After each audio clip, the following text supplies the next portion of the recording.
7, 6, 5, 4, 3, 2, 1. You'll never have the sacred stone.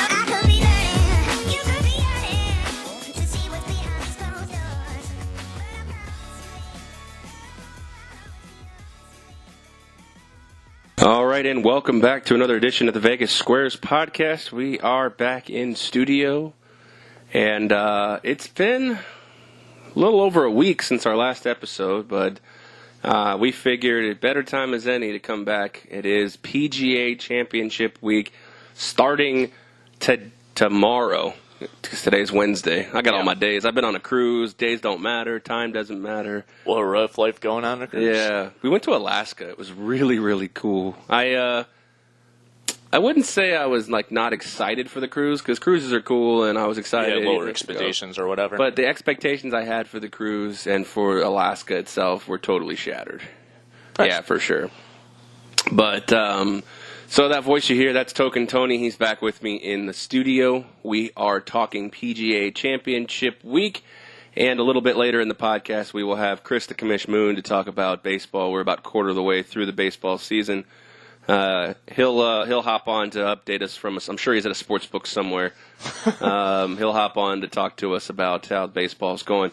But let's look at it here. We got Bethpage Black. The last time I remember this course being a thing was the 2009 U.S. Open. And obviously we know the 2002 U.S. Open, this was won by Tiger Woods, who is the name of note. Again, here we are, 2002, 17 years later, the name of note heading into heading into a major play, because now it's a PGA Championship event. Yes, and as most of you already probably have known, this event moved up from August to May. Makes it a little different, but all right, it kind of jams the schedule. Still makes it a little exciting. I mean, what do you think about it? I don't know if we've ever really talked about it. You have your whole jam-packed series of events. You have Players in March, Masters in April, PGA in May. Yeah, one every month. Yeah, pretty much. But June is the U.S. and July is the Open.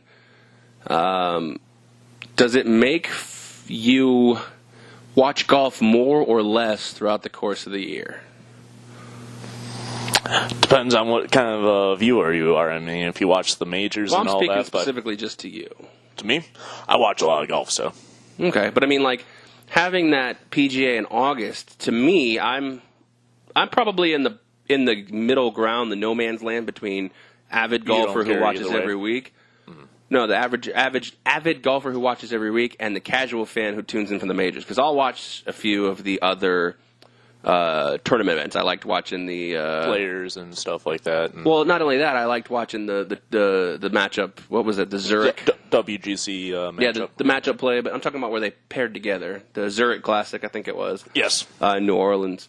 Yeah, that was a fun tournament to watch. Yeah, so I kind of watch a few events that probably your just major guy wouldn't watch, and I actually am in favor of this because a lot of times in August, I've just been golfed out, and sometimes I would even miss a PGA because the PGA to me seems like if you had to rank the majors. And even including the Players' Championship, I think it's 5 out of 5 in terms of excitement to me, and that's fair. That's fair. I mean, but that's because it always came at the end of the year. Mm-hmm. It's like moving it might excite it a little more and make it more exciting because it's in between the Masters and the U.S. Open, and it's number 2 on the actual majors list, number 3 on the Big Five. Mm-hmm. It actually, for me, seems to be, because I know that's why they instituted the FedEx Cup, because they wanted people to watch the last 10 tournaments of the year, which theoretically no one really cared about. But then they put a $10 million, slapped a $10 million purse on it, and people were like, maybe I'll tune in. Yeah, why not? But now, with it being this, accordion all centered in the middle of these 5 months, especially for us. During those 5 months, two of the majors for us were in busy times, and to be able to just keep track and keep tabs on it's going to be probably the best thing for us, because we're not going to be able to really sit down and watch it based on our schedules and the busy time here in Vegas for us. So starts like in a week or two. It starts in about 13 days. But that all being said, the PGA being at Bethpage, which is a course I haven't played, but I have seen. I have walked it a couple holes. I've been to the clubhouse. It's nice. Actually used to be a muni course, not like a muni, but it used to be a public course, and really cool course. Nothing real special to it, but that black course really seems to have been It's been a tough out for a lot of people. And it plays long, it plays a little tight. It's the most difficult of the 5 courses that many people believe. It's hosting a major again, PGA. It hosted a couple Barclays championships, but I mean, let's be honest, nothing really... Nobody really cares about that. Yeah, nothing really screams, attention like the majors. And this black course... it's sinister, I mean. Yeah. That's probably the word to describe it. The color for it kind of matches the way that it's just very wicked. You grab the bull by the horns and hopefully you ride it and come out alive.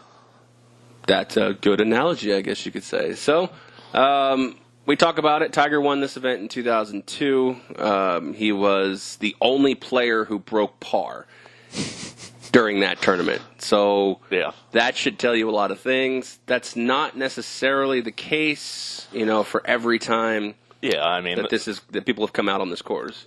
It could play a little easier for some golfers. It's going to be a tough field in this one, I'm guessing. Kind of a tight top 10, maybe top even 15 or 20 might be within 3 shots or so towards that end of this one.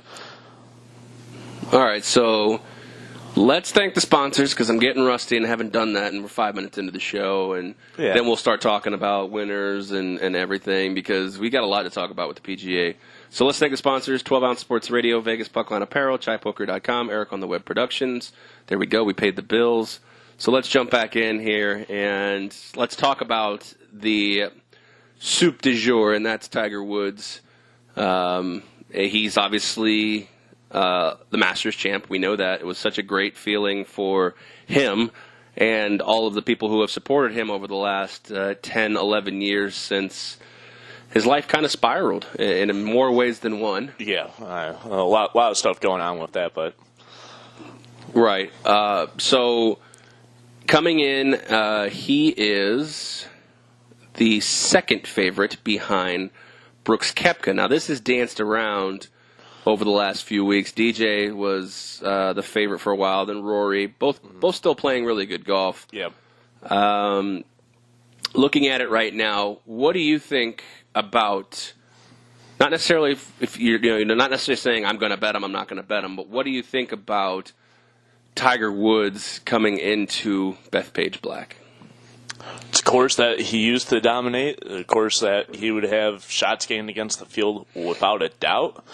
I expect him to make a good run.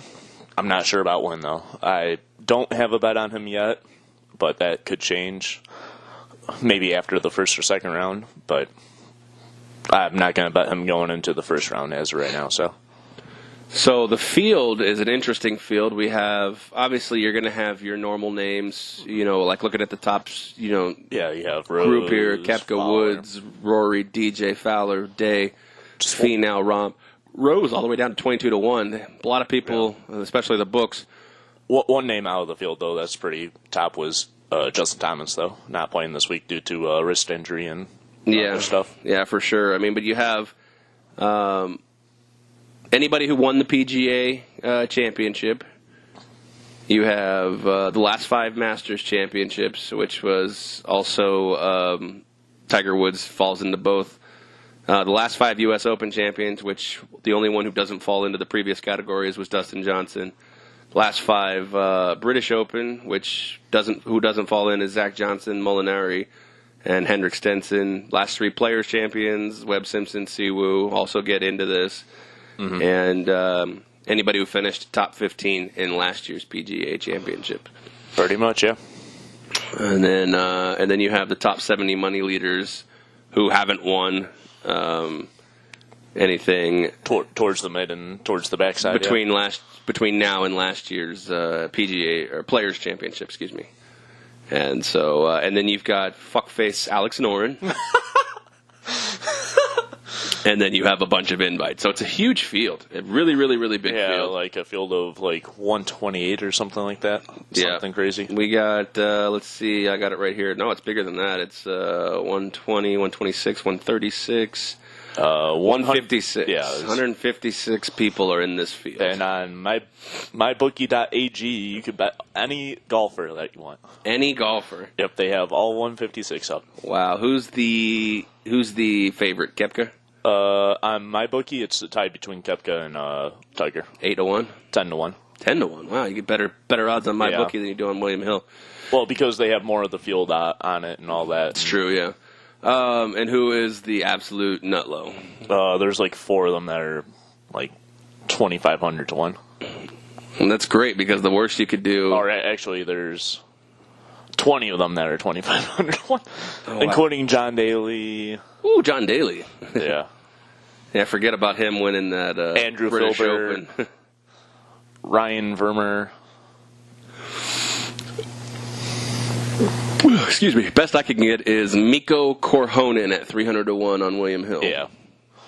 Yeah, usually I'll just stick with William Hill on that. And yeah, the MyBookie. I mean, look, we're losing that for the guys who aren't here sitting in Vegas or in a state with legitimate sports betting. So we use the MyBookie as odds for you guys, but we like to keep ours on shore.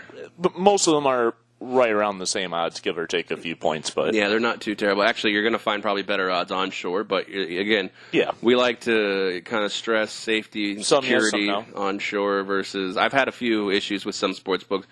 I've talked to a lot of guys at the 12 ounce, and they have not had any issues with MyBookie.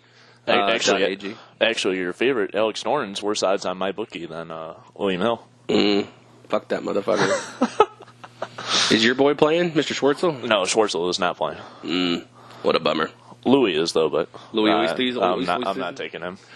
So, all right, well, let's kind of start looking in these clumps. Let's look at the favorites. I'm going to go by William Hill. You can check their comparative odds. Yep. If you're listening on MyBookie or any of your other sites that you like to bet on. But obviously, we talked about Koepka's the favorite at 7.5 to 1. Yeah, it was 8 to 1, I think, until yesterday. That went up. Yeah, and then we'll go all the way down to Francesco Molinari at 30 to 1. Everybody in between, how are you feeling about some of these guys?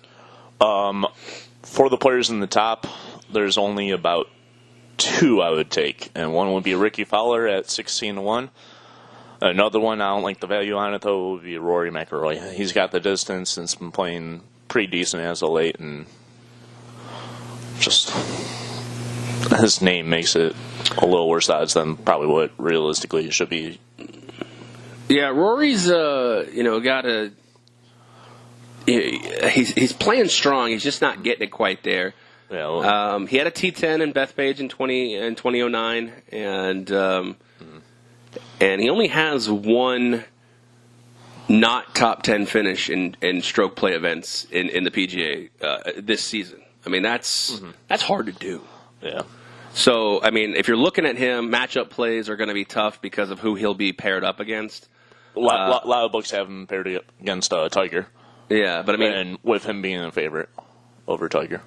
Yeah, so it's kind of hard to really put a pin on where Rory's going to play because, at Bethpage he's played well, but in PGA Championship events recently, he hasn't really been competitive, so it's hard to really put a pin on him.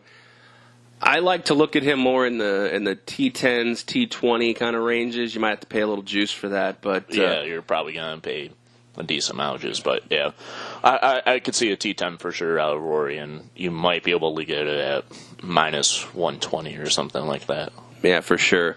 Another guy I look at on this list, and we talk about him a lot, both positive and negative. For me is Francesco Molinari. That was another one I was going to mention, yeah. Guy's been playing incredibly well, but I understand everybody can only focus on the blow-up the Jordan Spieth-like meltdown at the Masters, but It wasn't as bad as Spieth's, but it was pretty bad. he right now, playing-wise, I think there's value at him at 30-1. he's probably one of the top 5 golfers right now. He's got 6 straight top 25s. In that, the 4 T6s are better, and he has 1 win. And his putting's pretty decent right now, too. So. Putts well, and he was 1 drink ball away from probably winning the Masters. I think once his confidence unraveled, but before that, I didn't see anybody stopping him. No. But that's the beauty of that hole. I mean, we see that fucking hole at 12 at Augusta, that par 3. That's why you pray around that corner, so. Yeah, another one right around that value would be Fleetwood, too. I would feel more confident in taking Molinari, though, but Fleetwood's definitely got the distance. Kind of struggled a little bit with his putting as of late, but if he can find that and gain some shots that way, he might make a run for a top 5, maybe even for the one to make a trophy. So let's take a look at some of the guys we're maybe not feeling and kind of, plus or minus. A Tiger, I'm not really feeling him at 9-1. No. But I'm hoping maybe in a spot where he, in round 1, maybe shoots even par, +1, -1 in that range. Couple shots behind. And the leader gets out to maybe a 4 or 5 under par. Or maybe be able to get him at like 20 or 25-1 or something. Right. I think there's a spot where, you can definitely get him at better. Because, like I said, I mean, he's been playing incredibly well. He's won on this course, albeit 17 years ago. But he's a top 10 in strokes gained on tour. He finished tied for second at the PGA Championship last year, which we all remember that. In the British and the PGA, he was just right there, which gave us all that glimmer of hope. That kind of glimmer of hope that he actually ended up beating the door down at Augusta. So, I just don't want to get him at 9-1 because of any golfer who's on the betting market. He has the odds that are most statistically not representative of what he should be. Very true. Brooks Koepka, the favorite. Let's look at him.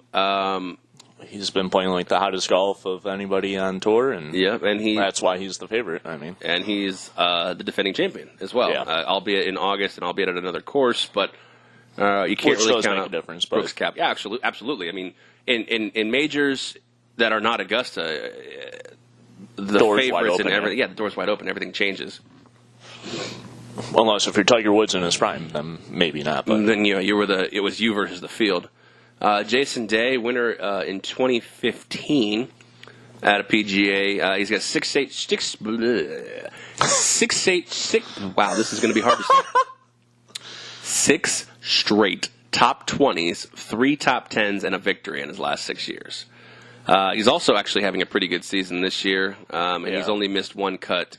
Yeah, his health has gotten better, but I mean it's still week by week. I mean you never know what you're expecting. Yeah, he did have a withdrawal this year. You never know so that was kind of a tough what you're going to expect out of him. So yeah, so I mean, speaking of a guy you don't know what to expect, this is a guy I've been staying away from for his entire career, John Rahm. Okay, yeah. Last 5 majors, 3 top 10s, and he's missed 2 cuts. I mean, that's as wide of a spectrum as you can get. Top of the field. Man, go home early, so. Yeah, that's one I'm on the fade train on for sure. Yeah, I mean, it doesn't seem like Bethpage would be a course built for him, but I can't. He's not going to shoot strong, but he could shoot well where he maybe squeaks into the top 20 or top 10. But. Yeah, if you could give me double his odds, 40-1, 45-1, maybe 50, I'd probably take a flyer, but just not enough at 20-1 to risk him going home early. Yeah, it's even worse on my bookie. They're only 18-1. A guy I'm not high on right now, and I've been high on him for a long time. You've been high on him. Tony Johnson's been high on him. But I'm not a big fan of him this week is Xander Schauffele. Yes. In his career, same way, he has no top 10s and 1 top 20 at the PGA. He plays every other event very well. He seems to be in contention, especially at Augusta. I would take him for a top 20, but probably not even a top 10 in this one. But at his odds at 25-1 for futures, I don't like and even in matchup play, I'm just not ready in PGA Championship play to start bagging him just yet. Mm-hmm. So I'm going to be on the stay away train for Xander Schauffele at this point. Confirmed with me. Watch it win it. And another guy in this area, he's actually, we'll start going down to the later than 30 to 1. The field is right here. Your boy, DeChambeau, how do you feel about him? Actually, that's one just outside of the under 30 to 1 odds that I really like. No top tens at a major. He's struggled in the majors, but I see some value in that. He's played very strong in this last year and all that. I mean, he won the Sony Open, yeah, and he doesn't have a top 10 since. So it's been kind of a rough sledding for Bryson. But yeah, you're right. I mean, this course, somebody is going to play this course well. Like even in 2009 when Lucas Glover won, it wasn't a great event, high scoring event. This Bethpage is a monster. Yep. So winner might even be like just a couple shots under par. I mean.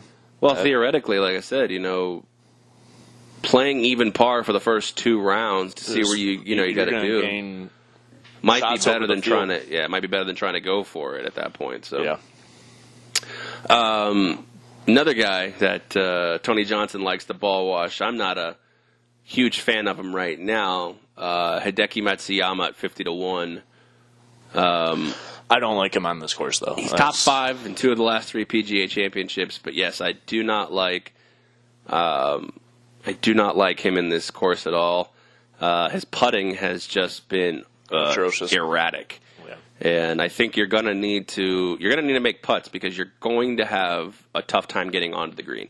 So making putts is going to be that's probably going to be one of the big key stats is shot gains, putting, and all that. Strokes gained, yeah. Yeah. All right, so let's look at a couple other guys. You got Sergio, you got Phil, 50, 60 to 1.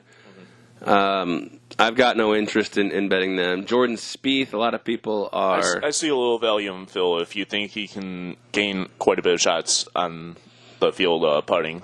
I think he's worth a gamble. Yeah, fair enough. Plus his recovery's top of the game, and even at Augusta, he was pretty good with his recovery and all that, as he's one of the best in the world. So, yeah, I mean it's fair. He definitely finished T2 here in 2009. Lucas Glover won at 4 under par. Mickelson was -2, tied with Duval. Yep, there's a name. Yep, name we haven't heard too much of lately. So I think we're on opposite sides of the ball with Phil Mickelson. I agree with Tony Johnson in this spot. Body just breaking down. He's playing too much. He has been, but I think if he were to go against big field like this, at 61, I like that odd. So okay, fair enough. Jordan Spieth, 4 top 3s at the PGA Championship. But that's really all I've got to say in favor of backing him at 40 to 1. He's struggled as of late, especially with his putting, where he used to be very strong with. And yeah, that's one thing that I would fade for sure. So, all right, well, let's move a little deeper in the futures odds. And again, this doesn't affect matchups and things like that in top 20s, because this is just, futures odds, you're only looking for one thing, a guy who can win the tournament. So we're looking at 65 to 1, a guy you've bet on a few times this year, Paul Casey, obviously Louis Oosthuizen, both at 65 to 1, and a guy, Matt Kuchar, who always just seems to be a little bit higher than this, odds-wise, usually in the 30 to 40 range. Now at 65 to 1, can you speak to that at all, really? No, absolutely not. Of the names that you just mentioned, the one I would probably take would be Kuchar. Yeah, he has not won. He might be the new Phil, the best player to never win a major, and he may never win a major. I don't know exactly how old he is, but I think he's got to be close to 40, maybe even over 40 at this point. Or I'll research it. I want to say he's like 38 to 40. He does have 4 top 10s at majors. He is 40, about to be 41 in mid-June. So okay, so he is one of only 2 players that can say in the last 3 seasons has 4 top 10s, including a T9 last year at the PGA. Again, for futures odds, it's obviously not going to get it done, but he's the kind of guy that can, put it all together for 2 rounds. So he's another guy. Hover around even, maybe -1, +1. See where you got to do on Saturday and get yourself into contention on Sunday. That's kind of what he needs to. He takes less risk in the beginning to keep himself in contention and risk it towards the end of the second, early third round, maybe. I think that's what the winner's going to do in this. Whoever the winner turns out to be, I think that's what. They play safe the first half of the. Let's keep an eye on that. I want to see where the winner was at the end of the second round. Okay. That's going to be an interesting stat to look at, yeah. Where winners score after round 2. Yeah, if somebody gets off to an early lead, that might make some better odds between round betting for this. And I'm going to say they're within -2 to +1. After the first round? Second round. After second? I'm going to say whoever the winner is, their score after round 2 is going to be somewhere between +1 and -2. Okay. That's going to be my kind of a prediction, so to speak. Boldish prediction, yeah. But that's where I'll be looking, just to kind of keep you with it. That's where I'll be looking for in play, quote unquote, to grab some futures. Yeah, because if somebody does jump out to 4 or 5, again, this course is tough. It's tough, and they're going to be a probably heavy favorite. Yeah, they might be a little tired from playing so aggressive in the beginning. Yeah, or mentally broken down. One guy I am actually kind of in love with right now is Webb Simpson. Oh, not the name I thought you were going to say. No, who are you going to say? Who'd you think? Norn. Fuck you. I'm not. Norn's on the blacklist. Norn is not being bet again. Well, it's the right course for him. The bomber? Yeah. No, the Bethpage black. Why? Why is that the right course for him? Because he can go home early? Well, that, and it's the blacklist course. Oh, I see what you did there. Okay. Yeah. But 6 top 20s in the last 2 years. 6 top 20s in 8 events at the majors this year. So I think Webb has the ability to be that guy that's right around the field, kind of falls into I call it drafting. It's to use a NASCAR term. He's drafting the field. Fair enough. He's not necessarily pacing the field. He wants to see what the field can do. And a lot of times you get those new guys, maybe not Koepka, maybe not some of these leaders, but maybe even like a Ricky, a Finau, a John Rahm, Alexander Schauffele, Cantlay. Again, I can go down the list. You get some of these guys who have a lead all of a sudden in the middle of the 3rd round or the start of the 4th. They get a bogey. Things can be a little dicey, And Webb Simpson's just enough of a consummate pro to be able to capitalize on something like that. So that's where I sit with my love for Webb Simpson, and I can get him at 75 to 1. So that's really where I see a little value in him, but that's one I would not normally bet. So. All right, so let's look in the 75 to 1, just under the 100 to 1 area. You've got Poulter, Woodland, Watson, Simpson, Kisner, Stenson. Stenson's a guy a lot of people like, too, as well. I'm not really high on. Everybody keeps... of those names that you mentioned, the only one I would probably take would be Stenson. Yeah, well, but you can just hand me that money now. I wouldn't feel confident in taking it, which is why I don't have a bet on him. All right, well, let's look at a couple of guys in the long range, because we're also going to do a draft. We're going to take 5 guys, and then we're going to take our 6th guy who's 100 to 1 or greater, and that's going to be posted on Twitter. We'll probably won't do it on the podcast, but if you check our Twitter before the start of the PGA Championship, we'll have our draft up. So keep an eye on that.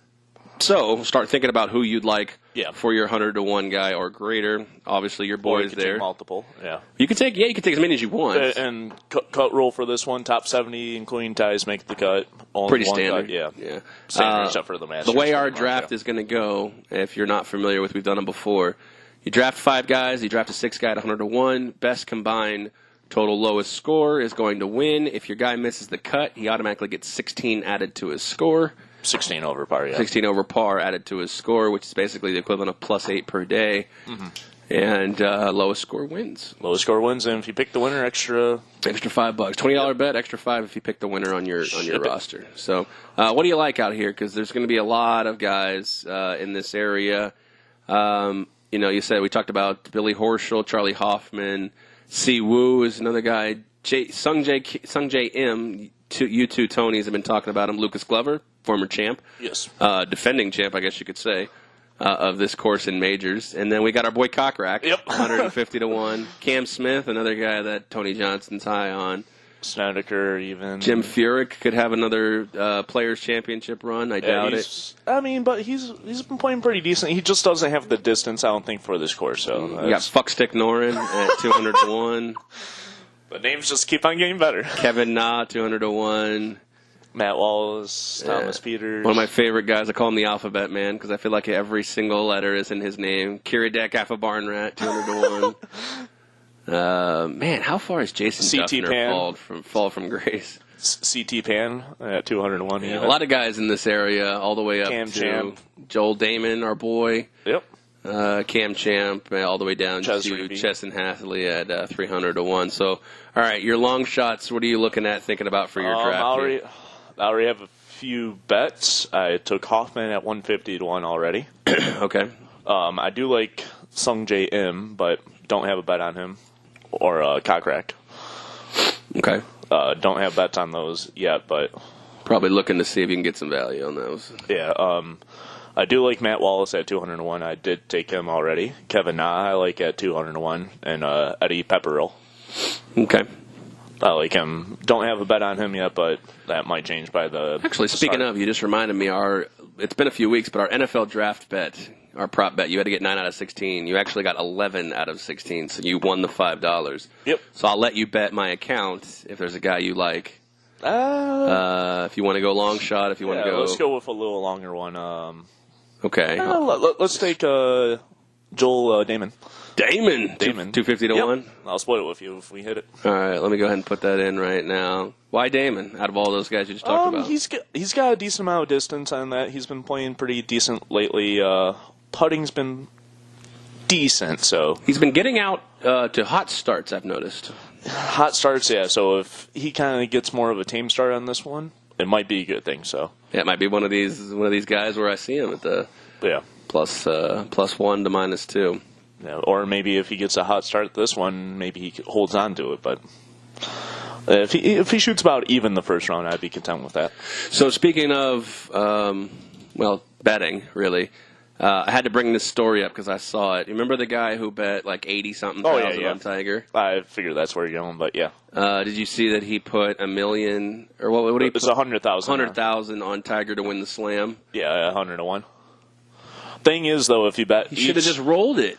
He left like $8 million on the table. The thing is, if he didn't just roll, or if he tried to roll or whatever, I'm sure William Hill. Some limits. Yeah, William Hill probably would have denied at least some of it or something. Oh, but you know what? I mean, I understand that's a lot of risk. If he does win another one, I think it's going to be this one. Okay, yeah. Or maybe the U.S. Pebble Open. Beach, yeah. I don't. Well, he knows those 3 courses. Portrush, however you say it. Mm-hmm. I mean, all bets are off. I believe hasn't been hosted in 50 years or something. Something like that. It's huge. It's a huge number because we talked about it on the last podcast at least 4 months ago. Royal Portrush, whatever it is. Yeah. I believe the last one was like in the 70s. So no one obviously has played this course or played that course. So maybe Tom Watson. But the question is I mean, if you're a sports book, not only for the exposure, I think you let the guy roll. Or maybe that's the reason they took this bet is so that he wouldn't roll. They probably took it so because they probably saved themselves millions in equity. After they took his bet, they dropped the odds down to 50 to 1 for the Slam. Yeah. Let's see. I got it up right here. Tiger Majors 1. You are correct. Yeah. He is 50 it was to 100 to 1. It was 125 to 1 at one point. It was 125 to 1 at one point, and then went down to 100 to 1, which is what he got it at, and then. So one major is still minus 400 right now. 2 majors plus 300. 3 majors at 18 to 1. Now, if you like Tiger to win this major, is the 3 major prop bet any kind of value at this point at 18 to 1? You get Tiger at 18 to 1, which you know you're not going to get him at Pebble Beach. Yeah, but if you take him right now at 9 to 1 and then you roll it at Pebble Beach, you're going to get better than that. Okay, fair enough. Even at worst, if he's 2 to 1 for some crazy reason, it won't be that low. But I could see he could be 5 to 1. I was going to say I could see 5 to 1 or so something. So if you took $100 and rolled him at 18 to 1, it's 1,800. Mm-hmm. And if you took plus him your initial now, 100. okay, so 1,900. 1,900 If you took him times now, 5, it would be. If you took him now at what is he, 9 to 1? 9 to 1, yeah. So it'd be 900, and times 5 would be 5,000. So absolutely, yeah, you're right. Yeah. If you lose a lot of money on the table, or if you want to just roll half of it, I mean. Yeah, let's put a $2 prop bet in on Tiger. If he wins, we'll roll it. See how much we can. Okay. Can we do better than 50 to 1? If we put $2 in on Tiger, what's he at right now? Remind me, what's he at? 9 to 1. 9 to 1. So that if we put $2 in, 9 to 1, it'd be 18. Plus the 2 back would be 20. If he wins another major, let's say he's 5 to 1. The 20 would be 100. So you'd already be better than winning the Grand Slam. You'd be betting 100 at whatever he's at. So yeah, we'll put a $2 bet in here. Cool. Yeah. Actually, I have 70 cents extra on the account, so he'll be a $2.70 bet. Okay. At 9 to 1 on Tiger Woods to return $27. Oh, cool. So there we go. Good luck to us. Go Tiger. Ship it, risk it for the biscuit. Go Tiger, Tiger. Although Joel Damon is a Damon would be a good return too. A little better return in my mind. Yeah, because if Tiger wins Bethpage and Pebble Beach, we're talking he could be down to like 2.5 plus 250. Oh, for the Open, yeah. Because he's not your standard golfer. He's not, but yeah. I mean, I'd have to do some research, but I really want to know the betting odds back in the day when Tiger was Tiger. Because there was a lot of Tiger versus the field, and Tiger wasn't too far of a dog. A dog, yeah. Yeah, I heard. I was talking to somebody a few weeks ago about it right after he won the Masters, and somebody remembers roughly where he was about 2 to 1, even a little less, like even 3 to 2, so plus 150. Yeah, I don't think he'll get down that far, but I could see plus 250, plus 300. I could see him at 3 to 1 going into Portrush, or however the fuck they say it. Yeah. So, all right. Quickly, any matchup bets you like? I haven't seen too many of the matchups that I like, but I mean, if we like Tiger to win, obviously the minus 105 over Koepka would be where we want to be. Hold on, I got to sneeze. You go. Oh yeah, I like Ricky Fowler over Rose at even money. That one's kind of thought I had to sneeze. It didn't come. That one's a little interesting. Another one that I do like is Eddie Pepperell over Brandon Grace at minus 115. Though it's a little more juice than what it should be, but I still like it. And I like a Poulter over Finau. As much as I like Finau, I feel like he's kind of got that good major, bad major, good major, bad major, and the last one was a good major. So. Then we get into some of our props. You have your hole-in-one prop, obviously. Yep. This one might be a little more tougher. Yeah, this one I would lean towards the no. Will it go to a playoff? You have 3 to 1, yes. What is this? Is this 72? It's par 72, yeah. So 145.5 is the cut score. I think that the number's going to be far over that. Yeah. I'm not sure why they believe, unless they believe there's going to be a lot of scoring, that plus, what is that, plus 2? Yeah, plus 2 would be the cut score, or plus 1. Right, 145.5. Yeah. So they're thinking anything above plus 1 is going to miss the cut. I don't know if I agree with that. You got your boy Charlie Hoffman, 160 to make the cut. I would lean towards that, yeah. Let's see what else we got there. Bubba, minus 250 to make the cut. That might be a plus money to miss. That might be a good plus money. I was going to say there's more value on the miss on that one. Yeah, your matchups, you got Glover versus Cam Smith. You got your T20, Jason Day, even money. He's actually minus money to not top 20. That's an interesting one. Probably the health factor in that. And yeah, you might have the withdrawal factor, yeah. T20, Ricky at 105, minus 105. Yeah, I would for sure take yes for the top 20 for Ricky. Get your boy Oosthuizen versus Stenson. How do you feel about that one? I would lean towards Oosthuizen on that one. That one's minus 10, 110 both ways, right? I have Louis at even money. Henrik minus 120. Yeah, I would take Louis on that one. But I noticed on my bookie, I know we were talking about this a little earlier, they have matchup bets for the thing, but it's 3-way. So you could bet the draw even. Oof. 16-1 if you like the draw on any matchup. Otherwise, pretty standard matchups. Yeah, that's a tough one, especially three-way matchup for. It is tough, yeah. For the whole tournament, or for just a round? For the whole tournament. Oof. Yeah. You gotta wait 4 days to. You gotta wait 4 days and get beat. Yeah. On a tie. Yep. I like Francesco Molinari getting plus 115 over Fleetwood in that spot too. On a matchup. And I like Francesco to finish in the top 20 at plus 130. Was that towards the bottom of the list after the hole-in-one and all that? Yeah, it's down toward the matchup. Or down toward the bottoms. A lot of top 20s. William Hill I don't like. It's a little out of order. Oh, I see it. Schauffele maybe with a no top 20 at 140, minus 140. Yeah, they got him a little out of order here. I do like that Molinari matchup. I didn't even see that. But, yeah, there's another couple guys here. Justin Rose. He's a fun one over John Rahm. And also, his top 20 is yes, minus 105, no, minus 115. That's an interesting one. Or Rory over DJ. Yeah, at plus money. Rory's getting plus money over DJ, but DJ's playing well. Rory's playing well. That's a tough one. That's a tough one. If I like DJ, I lay off. If I like Rory, I take a little juice. Is it enough juice to really want to take a stab at it, though? Rory at plus money over anybody, I'd almost take so. Fair enough. So, all right. Any other matchups or any prop bets you see on MyBookie or William Hill? I like Horschel over Seneca at even. Even money. Yeah. Earthquake. If I can find any Gary Woodland props, I probably take a shot at them. Oh, okay. I've been following Tony Johnson's picks, and Gary Woodland's actually been playing halfway decent. So Gary Woodland's been kind of kicking me in the ass. So I might be on the tail train at this point. But yeah, so all right. At this point, we're gonna put a bow on the PGA Championship. Good luck on your bets.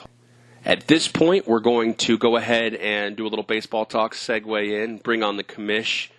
So, with that being said, let's welcome him, Chris the Commish Moon. How's it going, brother? Welcome to the program.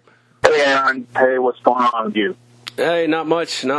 We, Token Tony and I were just sitting here talking about PGA Championship starts tomorrow. We've got our bets. We've got our thoughts. So, we're kind of hoping that it goes our way. We just finished up wrapping up PGA betting.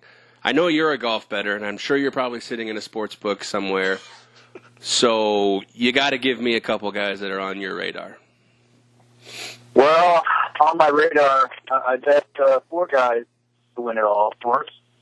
Not as many bets as in the past, but for the PGA, I took John Rahm. I got him at 22-1 about a week ago. Yeah. And then today I just booked Bubba at 65-1, Kevin Kistner at 60-1, and Tony Finau at 22-1. So it's 22 is a really good value. Yeah, I figure just a little bit of sweat, leave it to the professional bettors, golf bettors like yourselves. I'm just. Let's not get ridiculous. I'm the baseball guy. I'm the baseball guy. You guys are the golfers. Fair enough. So let's turn our attention to the Diamond, and we're about 25% of the way through the MLB season at this point. It's hard to say really that there's a lot of surprises because teams who got out of the gate a little cold, especially since the last time you and I talked, are starting to seem to right the ship. But if you had to find a surprise so far in the quarter point of the season, where would you find that at? Well, I mean, the Rays, they're definitely the surprise. I had them going third place this year, but they have surpassed every expectation. That rotation's fantastic. like I said earlier in the previous podcast, well, we didn't even have Tyler Glasnow listed, but he was just dominant. Of course, now he's going to be out 4 to 6 weeks with the injury, but that team is amazing. As far as some other surprise teams, the Diamondbacks, I really didn't like the Diamondbacks. I think you had the Diamondbacks a little higher up there, Aaron, than myself. But I'm looking at basically the top teams to bet this year. So far, you've got the Twins as the number one team to back, and they have been outstanding. The Dodgers are second. The Pirates, believe it or not, are the third most profitable team to bet. Wow. And then the Diamondbacks are the fourth best team to bet. The Pirates, they're only 21-18, yet they are plus 572. So if you had bet $100 better, you'd be up $672 between the 39 games. And the Diamondbacks are right behind them with all of their young talent that they have. And I really didn't know anything about Christian Walker, but he has been a big source of power at first base for them. Yeah, that's a pretty shocking stat to bring out, considering you're right. They're 21-18. They're 4 games back of the Cubs in the NL Central. They're in 4th place. They have a negative 37 run differential, and yet they're one of the most profitable teams. Another thing to really look at that is we're at 40 games into a season, and a $100 bettor is really only up about 5.75 units. Yeah. That's the craziness of baseball, especially because it's such a trend game. I mean, you would think almost really, and I know this sounds crazy, laying a lot of juice, but again, I haven't looked at the numbers you have, and you're showing me Pittsburgh and Arizona. But I got to feel like the fade train on Miami and Baltimore's got to be bringing in some money, even though it has a lot of risk. Yeah. Now, the Twins are the most profitable, and they're plus 1114. So, your $100 better, you'd be up $1,100. Believe it or not, the worst team against money line, the Washington Nationals. Once again, you're paying the premium on the big starters: Scherzer, Strasburg, Corbin.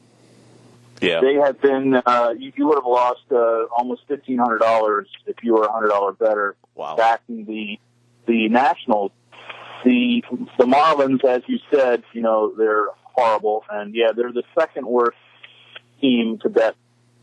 You definitely want to fade that team, as I have been doing, and they're at minus 1387 so far, 10 up and 30 down.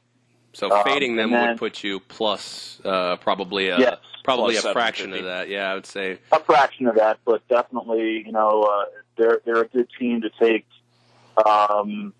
First 5, run line, those are always good bets. And then, believe it or not, the Red Sox are the third worst team money line this year, and they are 22-20. However, they are minus 1158. a lot of juice, especially on sales starts in the beginning of the year. Porcellos. Again, dealing with Chris Sale's struggles in the early going, you're always going to be paying a big price, plus 200 on the other side. He pitched a hell of a game yesterday with 17 strikeouts, but they still got the loss, yeah. Of course, the bullpen, as I had touched on before the season started, the bullpen is still an issue. Mm-hmm. And he left the game with a 3-2 lead, 17 strikeouts, and the bullpen blows it for him. And then in the 10th inning, whoever, I don't even know who was on the mound. It wasn't Workman, it wasn't Brazier, but whoever gave up the bloop to Mark Reynolds, and they lost 5-4. So that's the team. If you're going to bet, you got to bet the Boston first 5. And I like to bet Boston first 5 run line, meaning, minus a half, just to reduce your the juice that you're paying. But yeah, for sure, the Red Sox, that bullpen is just scary, and I refuse to bet them full game. Yeah, that's an interesting take. You're right, because you have teams like that. You look at, let's take a casual bettor. You look at a lot of guys who bet sports, especially baseball, from a casual standpoint. They look, oh, you got Chris Sale on the mound, let's just bet the Red Sox for this game, even though it's minus 180. But when that guy comes off the mound, even at the tail end of his start, he gave up that bomb to Arenado. He left the game 3-2. So it's not like he left it, even though with 17 strikeouts, he didn't leave the game, in a comfortable position. So you're right. Having to look for little intricacies of being profitable on these teams. Boston with the terrible bullpen. The New York Yankees, a lot of their games are overs. Because here we are at the quarter pole, and they're averaging 5 runs a game. At this point, they've got 200 runs scored. Boston the same with 224. So necessarily betting games might not be the best strategy, especially in this early part of the season. What have you kind of noticed in this standpoint? Because Minnesota, you look at Minnesota, the AL Central, they're the only team with a positive run differential. And I know that we were kind of on different sides of the plate with Minnesota. I think they're my World Series pick. You listen to the podcast. They're them along with the Nationals. I couldn't be further from my World Series picks at this point. But, looking early in the season, betting actual games, it sounds like to you and to me, may not be the most profitable route to go. No, for me, I love to bet the first 5 run lines because at this point you just don't know about these bullpens. You know the starting lineup, and most of the starting pitchers from years past. 5 innings. So I refuse to bet the full games on most of these teams. Now, I'm also betting a lot of overs and several unders. Yesterday, I couldn't believe that Paddock and Kershaw, that seemed to me like a gift.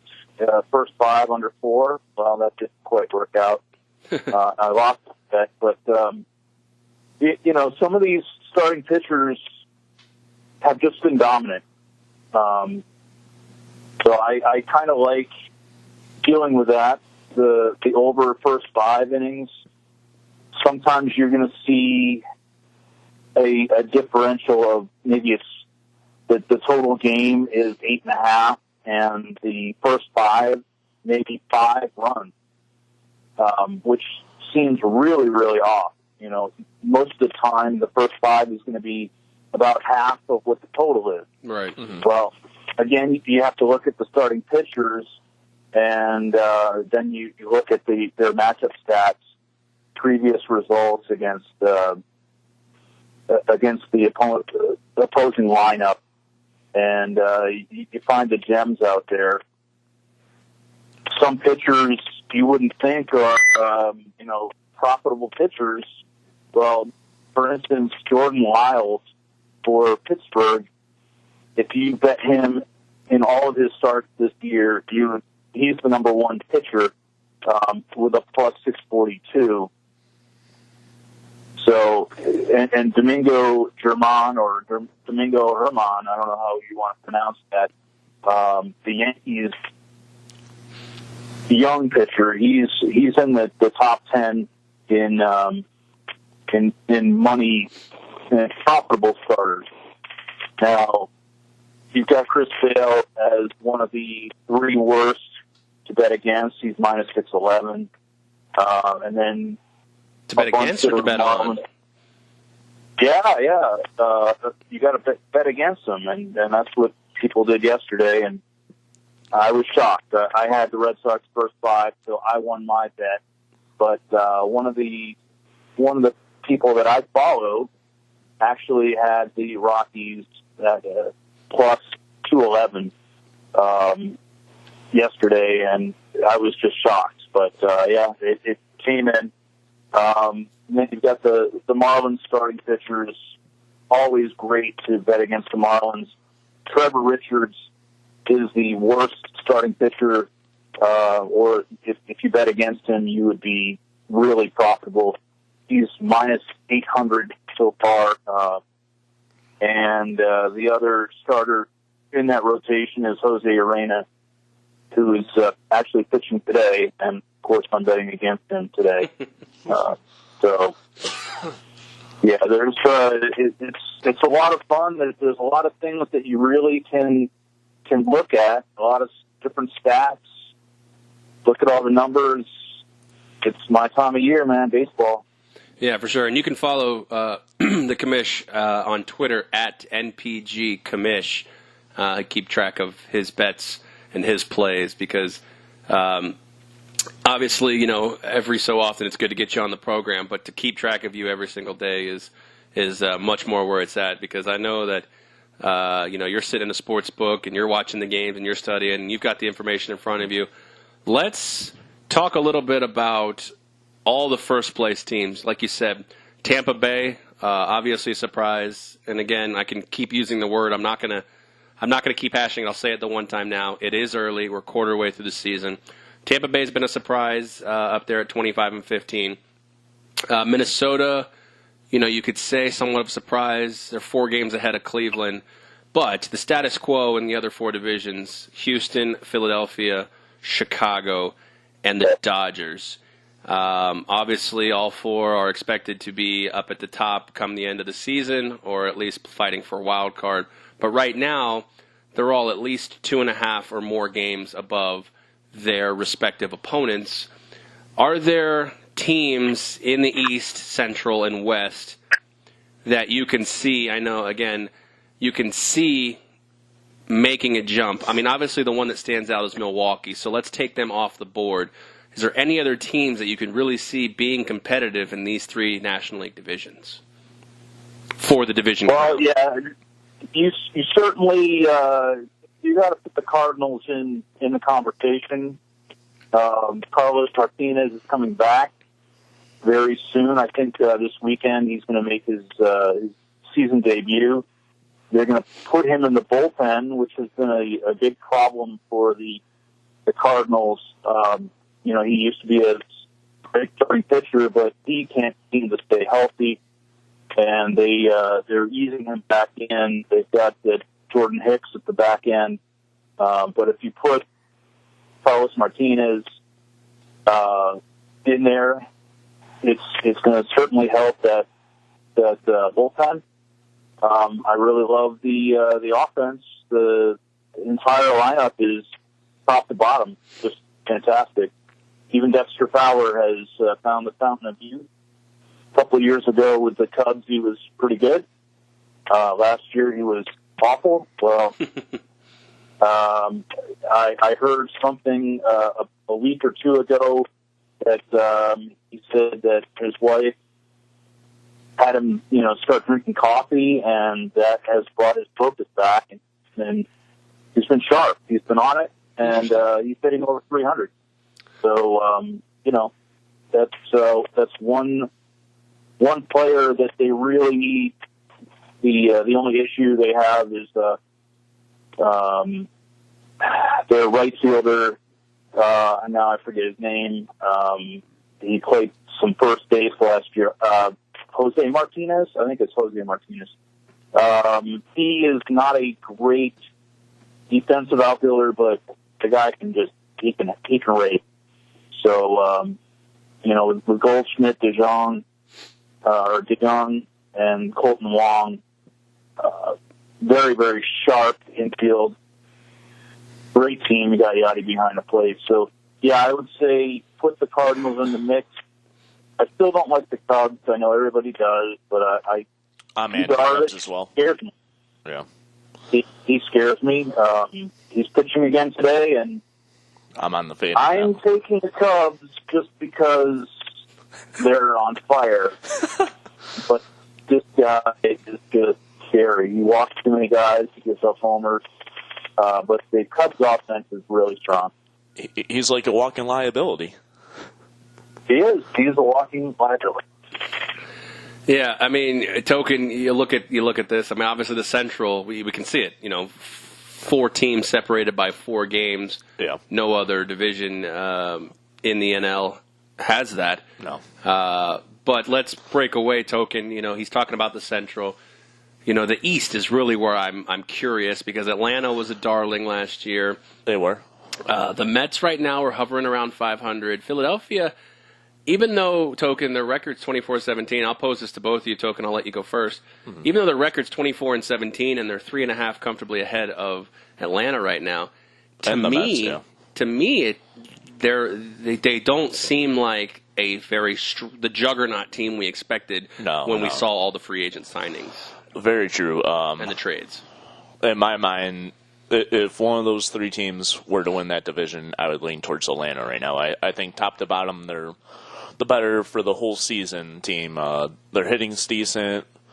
Where, like Philly, their starting pitchers are either one way or the other. Their bullpen's kind of a little shaky. Their hitting's really hit or miss. And, I mean, even though their run differential is plus 37, you might see that slip away a little, and they might start going down a little. Atlanta, on the other hand, has a negative 10 run differential right now. Their bullpen's pretty solid. They might lose a lot of close games and all that, but they could also easily squeak back in those. I mean, they're plus 1.5 better than their expected win-loss total. But, Chris, you have the Phillies who, Arrieta's had a rough start to the season. Bryce Harper's been very hot and cold. He's now, kind of hurt. And they're still, 7 games above 500. Is it more of a situation where it's a potential to be scary when they turn it on, or are we going to have to expect this race to get a little bit closer? Are we expecting Philly to fall, or Atlanta or the Mets to really jump up? What's the story in the East here? Well, the Braves, their biggest problem is the bullpen this year. They sent A.J. Minter down to AAA. He was taking over as the closer when Vizcaino was ruled out for the year, opted for surgery. They need to find somebody in that bullpen to solidify games. Right now, they've got some good young pitching. Koltnevich, who's pitching today, he's in the weakest link, and last year he was the darling. Mm-hmm. They had Soroka at the top. Actually, Koltnevich pitched yesterday. Soroka pitches today. But yeah, I mean, if the Braves can find something in the bullpen, hey, let's bring Craig Trimble back. Help anchor that staff, that would be the team. I like the Braves. The Phillies have that cancer. The Mets, I just don't know, man. The Mets, Syndergaard doesn't look the same. He's been up and down, up and down. We'll see what happens today. It seems like the Mets paid DeGrom for a statistical anomaly season. I mean, not that he didn't deserve big money, but we all knew that replicating what he did last year was going to be almost next to impossible. Yeah. Yeah. I mean, DeGrom he's still great. But yeah, it's very, very hard to have 2 seasons in a row of absolute utter dominance. It's going to be a three-team race. The Nationals, that bullpen is the worst bullpen in baseball, and on paper you wouldn't think so. They made a lot of big pickups in the off season. They brought in Trevor Rosenthal, who they assumed would be a good 7th inning guy, and he just hasn't worked out. Just awful. The offense is okay, but Trey Turner got hurt. Soto missed 10 days or whatever, he's back. They're only eight back. It's a long season.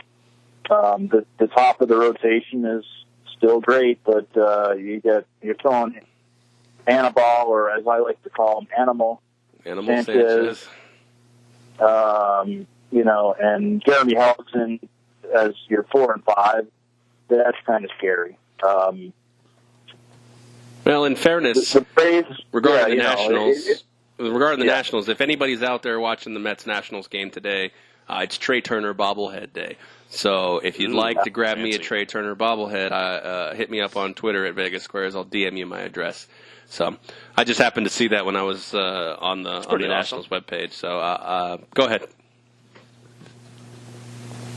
Yeah, it's going to be fun. I mean, this is 41 games into the year. You know, it's going to be a battle all day. I think the Nationals will they'll make close. It's anyone's division other than the Miami Marlins or definitely not their division. Someday the Las Vegas Marlins. Potentially, yeah. I mean, we're 40 games into the season, and they're averaging like 2.6 runs a game. So it's not good for that. So it's good for Las Vegas, I guess. And actually, I posted on Twitter the other day. Actually, our Las Vegas Aviators are drawing more average attendance than the Miami Marlins. I did see that. That's pretty strong. Now, I understand it's a new ballpark, a new team, and I actually have said for years, if they get that damn team out of Cashman Field, they'd get a lot more people. Because, look, I don't want to risk my life going to a baseball game. But still, to average more than a major league ball club in what I would consider a big market in Miami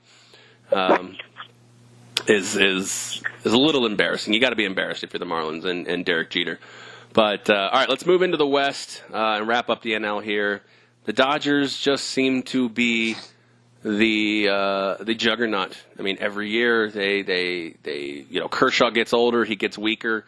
The starting pitching on paper is always what seems to be looking at as the weakness, but every year, I mean, here we are, 28-16. They're almost 5 games back, 5 games ahead of upstart, Arizona, who lost Goldschmidt. Greinke's just I wouldn't say a shell of himself, but he's been pitching better of late. Then you got San Diego with Manny Machado. They're better than they were last year, but they're still not ready to turn a corner, in my opinion. But we'll see on that one again.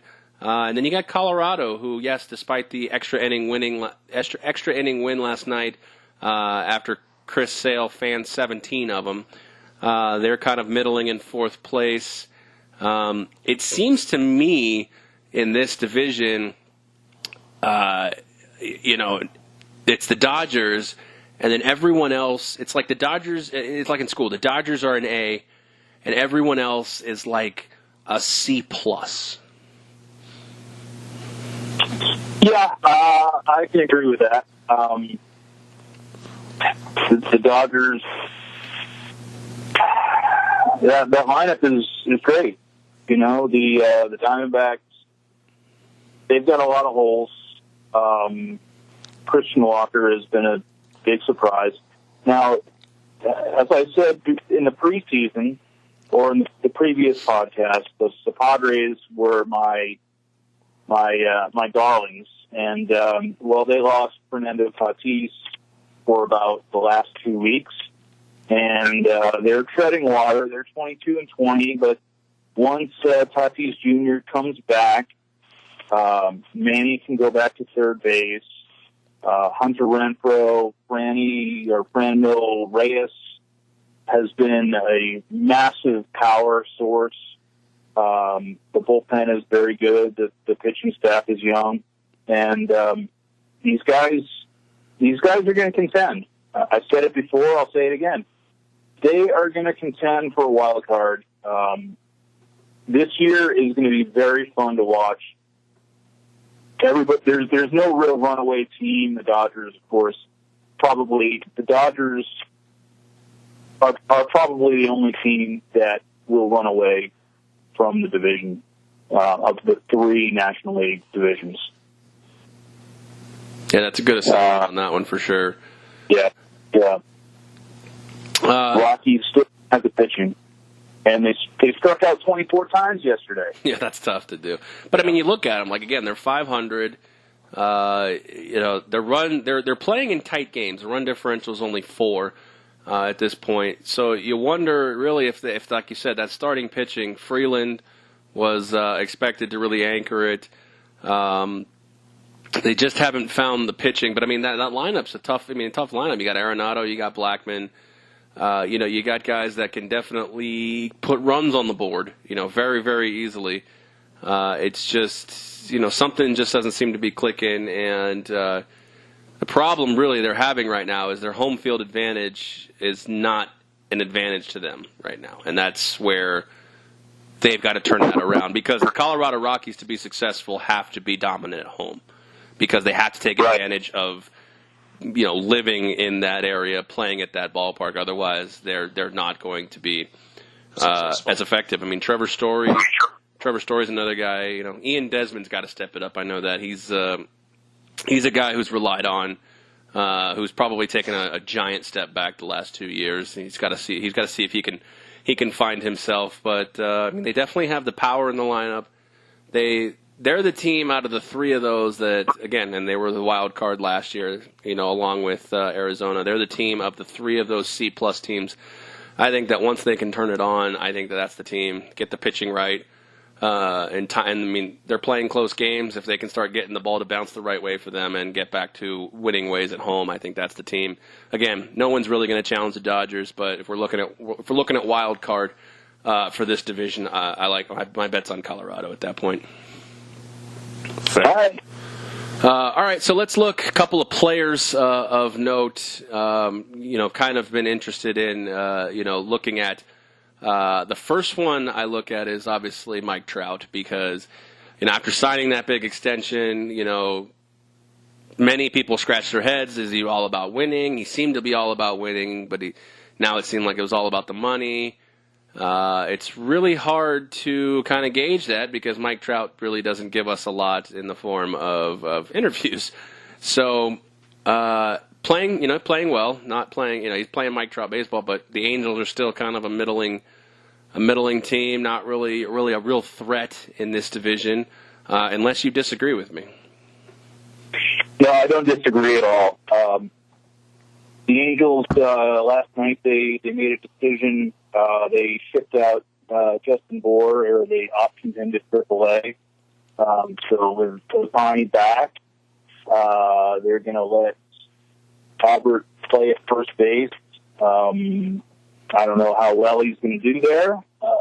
If he can handle it, maybe Ohtani can play first a little bit. I know that he's not going to be pitching and he's not playing the outfield. Perhaps he plays first base because you don't do your arm very much. But what are you going to do? They opened that up for Ohtani to be the full-time DH or potentially play a little first. The Angels' pitching has always been a mess. It still remains a mess. And I still think that they're not there. They're not a contender. You get Trout for whatever 10, 13 more years. Great. Hopefully they can add a piece or two. Get a couple of starters next year. Maybe this guy Griffin Channing, or I guess that's his name, Griffin Channing. Will be the ace of the future. They just brought him up a couple of starts ago. He's got dominant stuff, but again, he's a rookie. And 20 and 22, they're not going to contend. They're not going to push the Astros. There's nobody in the American League West that is going to give the Astros any trouble whatsoever. Yeah, you thought it might be the Mariners, the way they came out of the gate just like gangbusters, but it just seems like they've cooled off. And baseball's a trendy sport. Everything seems to regress to the mean, no matter how crazy we think it's going to end up. But Yeah, another guy on that team, Justin Upton, kind of, really can't figure him out either at this point. Yeah, a load of talent. He's very talented. Their offense is fine, but you're not going to win many games if you can't pitch. So that's fair. Yeah, you look up and down the lineup. With Pujols still being able. I mean, he's got 8 dingers and 22 RBIs. La Stella pacing everybody with 10 and 24. Yeah, you're right. The offense really doesn't seem like the issue at this point. Right. And you got Luke Roy behind the plate. Yeah, Luke Roy. Been a tough one, or been a solid. Definitely solid. So, it's the pitching that's always been a mess there. Yeah, most definitely. And let's talk about Bryce Harper, because he's the other, big guy, and Manny Machado. You watch, more of it than I do. We've Bryce Harper, even though he's on the East Coast and we're here out in the West, seems to be more documented than Manny. But how has it been out of the gate for the first, quarter pole of the season for these two guys? He has been a major disappointment for that team. And like I said earlier, I called him a cancer. It's all about him. I don't like the guy, he couldn't win with the Nationals, couldn't get a playoff series win. And, I don't know. It's something about Bryce Harper just doesn't sit well with me. That's a decent offensive team. They've got a couple of guys in the rotation that are good. But yeah, he's really struggled, and the fans have been put to him, and the fans are passionate. People are passionate from the East Coast. I mean, that's what makes baseball so fun. You're going to pay your money, you can boo guys, and some of the guys are going to improve. Some can't handle the pressure. I don't know what it is. Bryce Harper's got all the talent in the world, but maybe it's in his head. I don't know. Right now, what's he batting, like 230? Yeah, but I mean, you kind of knew that. That's what he 218. batted last year. Yeah, 219. Yeah. So another question I have is, with Manny as well. I mean, like you said, that team, that's your darling. He's been they're kind of middling right now, but Machado at this point, we're talking about the $300 million men here, and as much as we put, all of this on Bryce Harper, his team's still in first place. True. So what about Manny? Even though, Manny Machado signed that big deal, even Manny said that Tatis is the best player that we have. And when you lose your best player, especially at shortstop, everything changes. And, he's coming back. And this kid, he's 21 years old, but he's a real deal. And you're going to see throughout the season just how good he is. And a lot of people, especially here in Vegas, we can't see the Dodger games. Well, I don't know about the Padres games, but I know that Padres games for me are blacked out on the MLB at that app, unless you have some kind of a VPN. Right. You can't see it, but you're just going to check out the box scores at the end of the night, the next day, and you'll see Fernando Tatis is going to really help this team. And I think he's coming back in like the next week or two. So. All right, let's talk about the last guy here, and it's the AL Cy Young from last year, Blake Snell. We talked about the Rays being such a success story early in the season. You would think that he would be right at the forefront of that, being the ace of this hodgepodge of a staff. I mean, if you want to even call it a staff, let's just call it a pitching position. But he's 3-4, highest ERA on the team of the starters, quote unquote, of the three that they have. ERA 3.56 after just being a monster last year in ERA. They're winning. I mean, not saying he's pitching poorly, but they're winning. I wouldn't say in spite of him, but they're winning and they're playing well. What does he have to do to get it turned around? Because he was injured for a little bit as well too, and his numbers are pretty good. I mean, the WHIP's .98 average. The batting average is .203, which is second only behind Charlie Morton on the team, who's also pitching well as well. He's 4-0 with a 2.32 ERA. But is it just coming back from an injury? That's just he's a little slow start out of the gate, or what do you think's going on with Blake Snell at this point? Well, Blake Snell had one bad start. He's had 8 starts. He had the one really bad start against the Royals, his first game back, and the Royals tagged him. But other than that, he's been as advertised. I mean, he's great. Yeah, I mean, you look at the numbers. It's effectively the win-loss record doesn't show it. But again, as we progress in baseball, the win-loss has become progressively less of an importance of a stat. But you're right, the numbers are there. It just seems like every other pitcher that's on the rotation, has good stats as well, and the wins seem to be showing up in those. And I liken it to go to hockey. It seemed like for the Vegas Golden Knights this year, whenever Malcolm Subban was in the net, he couldn't get any fucking run support.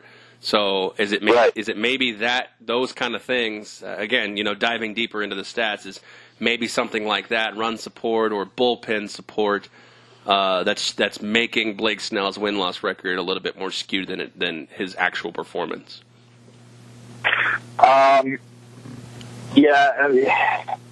It's very, very hard year to year to be that guy who just gets the support in years past. For the Red Sox, Chris Sale would get on the mound and he wouldn't win. He'd throw up great games, but the offense wouldn't score for him.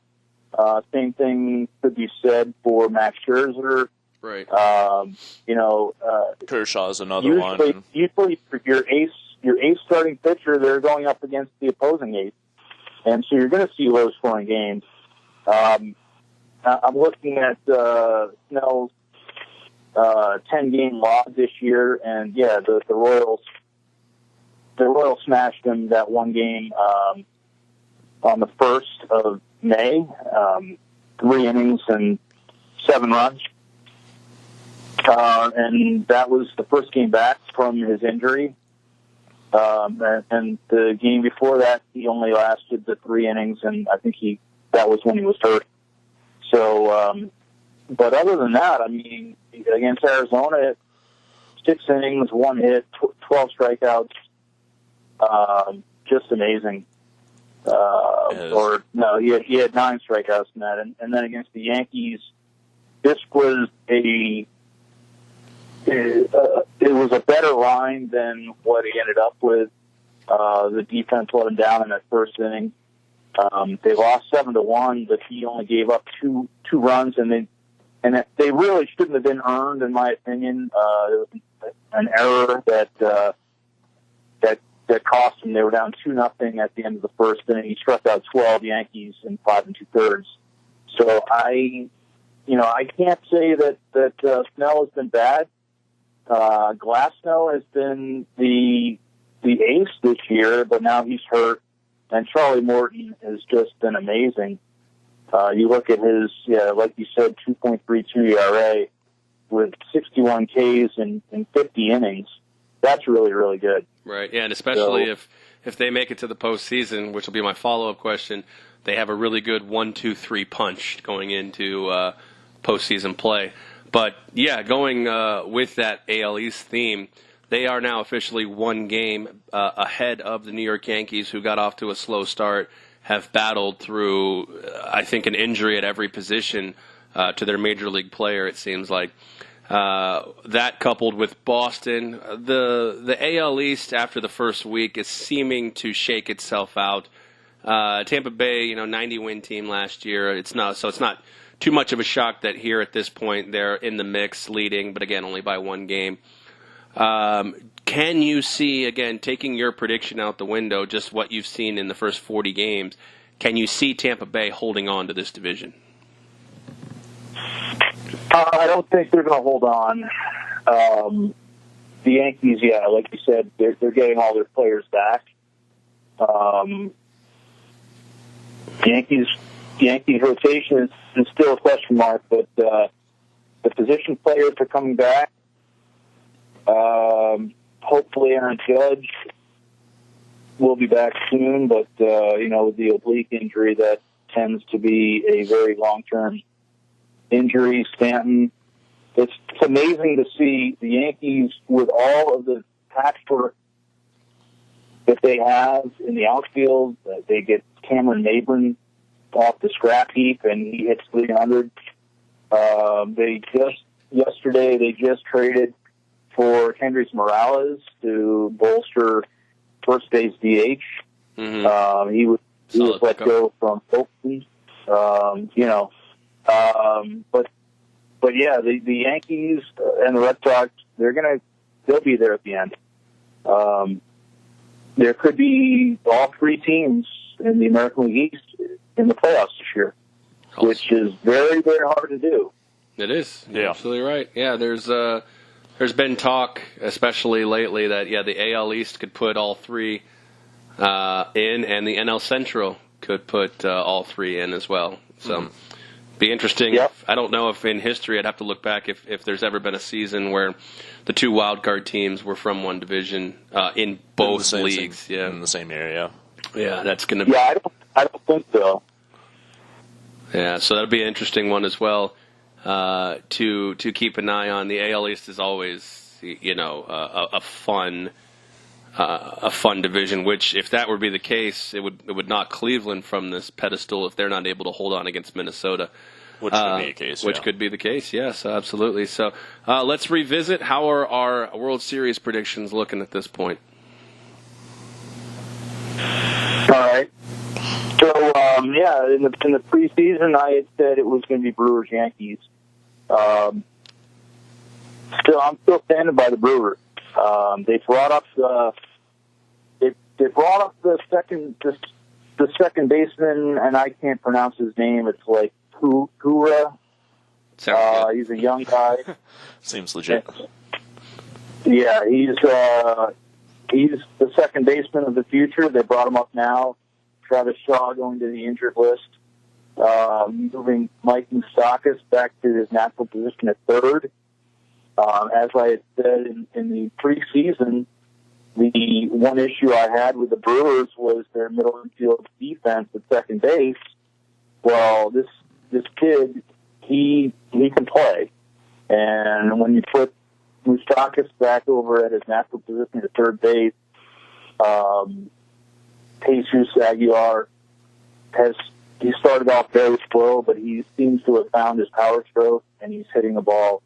And there's just so many weapons top to bottom in that order. You don't even talk about Ryan Braun anymore. He's probably the worst player out of all the position players that they have. And years ago, he was an MVP. So the rotation, still kind of a question mark. Freddie Peralta, I think he's more suited to be a reliever. They really could use that starting pitcher, and Dallas is still there. Dallas Keuchel. Yeah, that's true. Cummings, I think once the draft is over, there won't be a draft pick associated with a signing. So a lot of teams are waiting for the Major League Baseball draft to be done, and then they can go and get the Craig Kimbrell and the Dallas Keuchel, who are free agents. So we're going to see, a lot of interesting things happen once the draft is over. Fair enough, yeah. And going into my predictions, I had the Twins, who look good. They're leading right now. By the time you hear this, they'll hopefully have won. And then the Nationals, like I said, my two predictions couldn't be further from each other at this point. Hopefully the Nationals can turn it around. That staff's just too good to see them sitting in the basement. But we'll see. The lineup seems to be very all over the place, I would say, to use a word. Yeah, so they definitely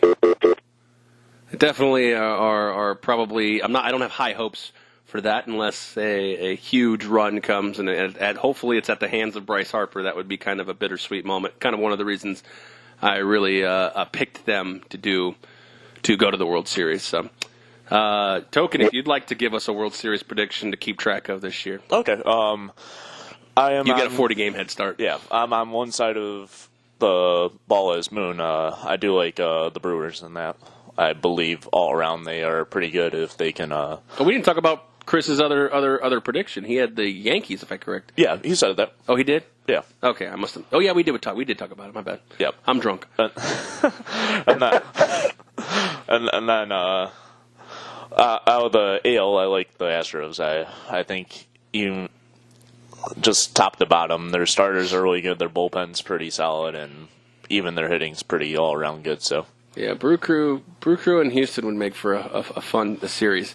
Television would hate it, but it would make for a pretty fun series. I think the only thing really you have of great TV would be Verlander and Hader in that spot. But but that's baseball all around. I mean, you can't get the Yankees and the Dodgers every series. Yeah, television, you want the Dodgers. They got lucky and with Yankees. Red Sox Dodgers last year too, as well. So especially with the Boston LA rivalry. It made for good TV, but you're not going to get that every year. But at least we know we're not going to get Baltimore v. Miami this year, so that's something to look for. Oh, no. You can light that ticket on fire now. I have that Baltimore ticket, 2,000 to 1, so $5. It's not looking good so far. Down the sheeter. I have spent more on less, so I don't feel so bad. Yeah. All right, let's wrap it up here. I want to thank Chris the Commish Moon for coming on aboard, talk a little bit. We'll see you around All-Star break time. Again, we'll dive back into the baseball. And let's thank the sponsors, 12-Ounce Sports Radio, Vegas Puckline Apparel, ChaiPoker.com, and Eric on the Web Productions. Again, for Chris the Commish Moon, Token Tony on mic 2, I am Aaron on mic 1. Been a couple weeks. We appreciate you listening, and we will catch you on the next episode.